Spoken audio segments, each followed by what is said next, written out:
It has been more than 2 years since we have started and incorporated electrophysiology like full ERG, EOG, multifocal ERG, PERG, VEP in our algorithm of diagnosis and monitoring ocular diseases.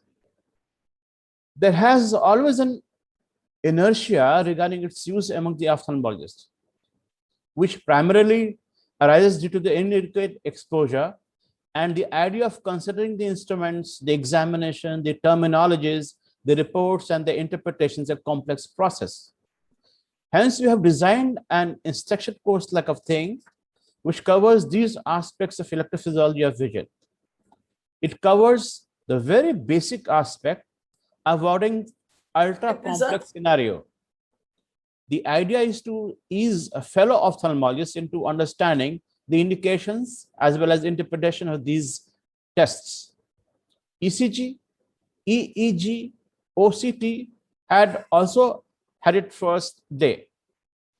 The digitalization and different upgradation of computer software made the things better, more reliable, and reproducible. It has now become the mainstay diagnostic tool.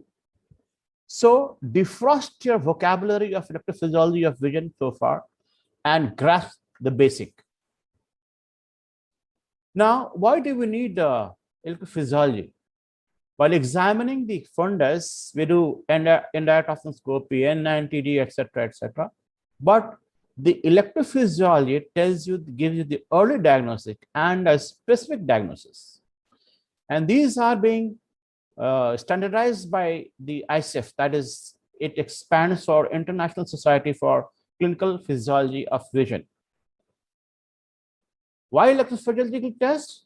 It is to localize the problem in the visual pathway. The symptoms, history, family history, etc. has limitations.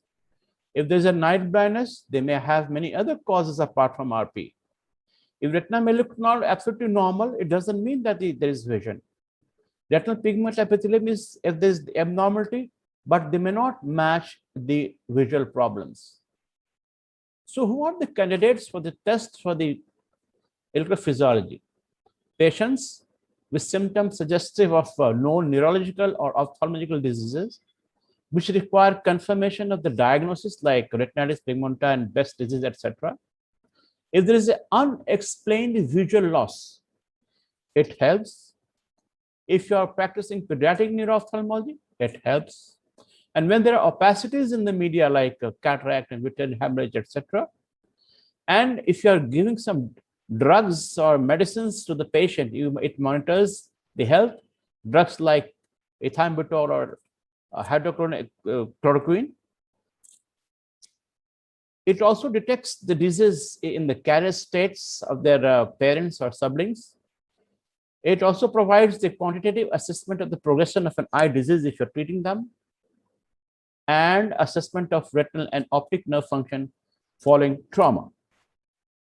Now, the referrals, when the referrals comes to you, it could be probably for inherited retinal degeneration. If it is so, you perform a full ERG, multifocal ERG, pattern ERG. We'll come to that later on.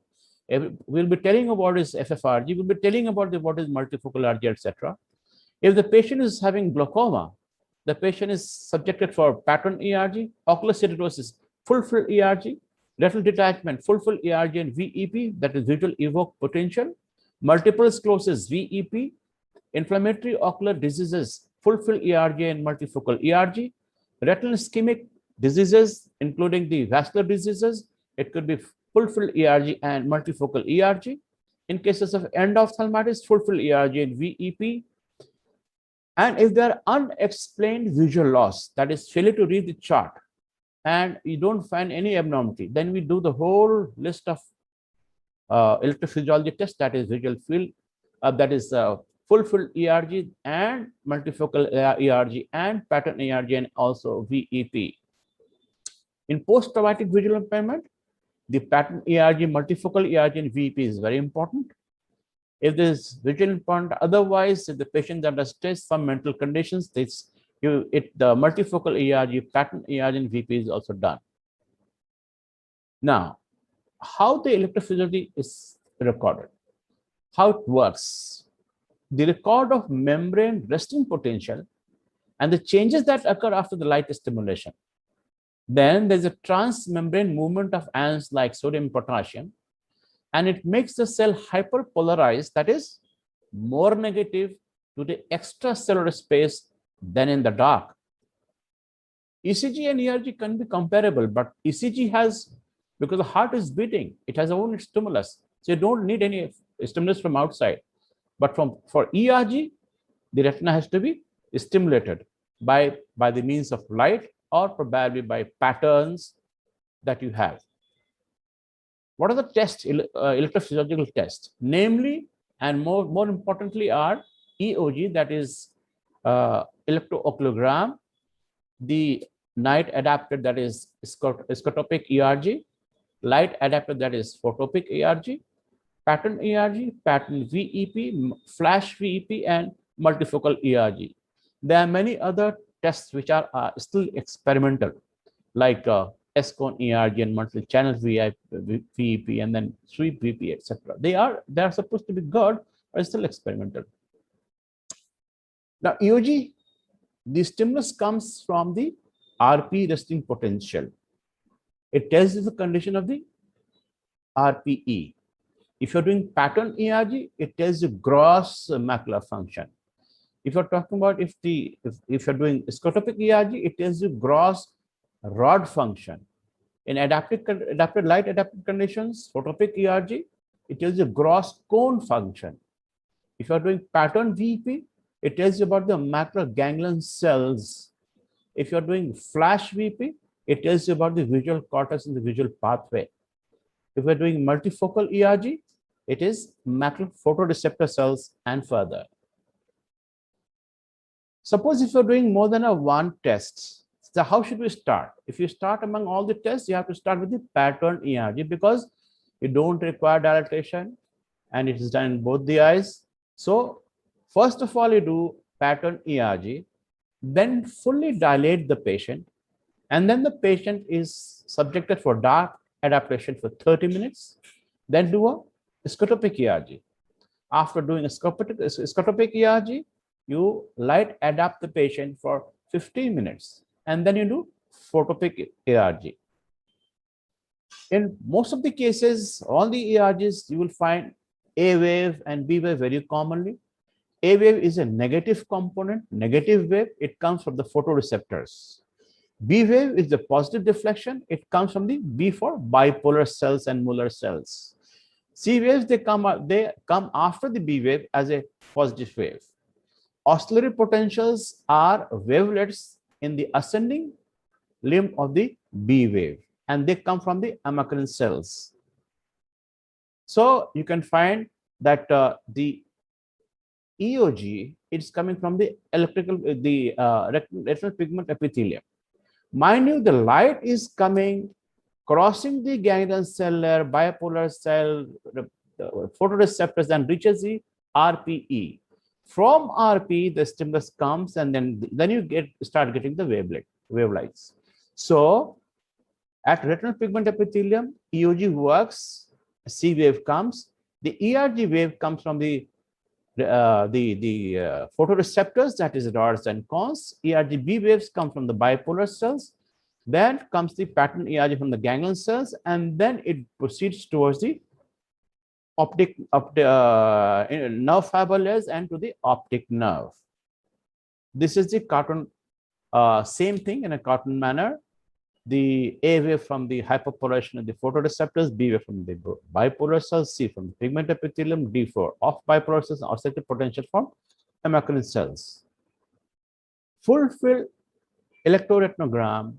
Now I'm talking about very few words about different tests. Now, full-field ERG. Full-field ERG is a mass electrical response of the retina to photopic stimulation. That is photoreceptors to the inner plexiform layer. Pattern ERG, it's a measurement of the central retina and ganglion cell functions. Stimulation is done by reversing black and white checkerboard. Checkerboard means just like a chessboard. It's alternating, it's reversing, and it could be off and on also. And it differentiates optic nerve as a macular function. It is recorded using DTL electrodes. We'll be telling about what the electrodes and the different kinds of electrodes. Then in this case, in pattern ERG, you get a wave which is taken as a N50 positive wave from the macular photoreceptors and N95 ganglion cell layer wave. Electrooculogram, it checks the change in the electrical potential between the cornea and the ocular fundus, that is outer retina and retinal pigment epithelium. It is recorded during successive periods of dark and light adaptation. Visual evoked potential, it basically the electrical signal is generated at the visual cortex in response to the visual stimulation. So there are two ways. If you have multi-channel VEP machine, then it can examine up the visual cortex. If you don't have a multi-channel visual cortex, it checks up to the optic chiasma. Multifocal ERG, there is a simultaneous recording of focal retinal responses. It offers direct, objective, and topographic mapping. It measures the central 30 to 40 degree of retinal function. It's a cone-driven response, and 61 or 132, 103 hexagonal photoreceptor density. It checks the area of fovea, parafovea, and near peripheral photopic retina. The ERG is how it is recorded. The ERG is recorded by measuring the potential difference between the electrode, one of which may be in the as a contact lens. So this is the active electrode. So active electrode touches the cornea or nearby conjunctiva. Then there is a reference electrode, which should be near the eye, near the canthus. And there has to be one ground electrode, which is grounded. So this is one of the very important slide of the whole paper. These on the left-hand side, you find the test like full-field ERG. Then is the refractive correction, because in certain tests, you have to correct the full refraction. You have to give the patient spectacles as well. And the visual acuity, in some it is important, some it may not be important, because in cases of flash VP, it is not important. But if you're doing a multifocal ERG, is very important that the visual acuity should be good. In some cases, the pupil is dilated, and in some cases is not dilated. It should not be dilated. If you're doing a full-field ERG, the pupil has to be dilated to check the whole fundus. The test distance, the distance of the patient's eye from the stimulus is in different tests. It is different, 30 centimeters to 100 centimeters to 1 meter. And in certain tests, it is important that the patient fixates properly in the center. Like if the patient is going for a flash VP, the fixation is not important. But you are doing a pattern ERG, it's very, very important. In some cases, you have to do a test in one eye.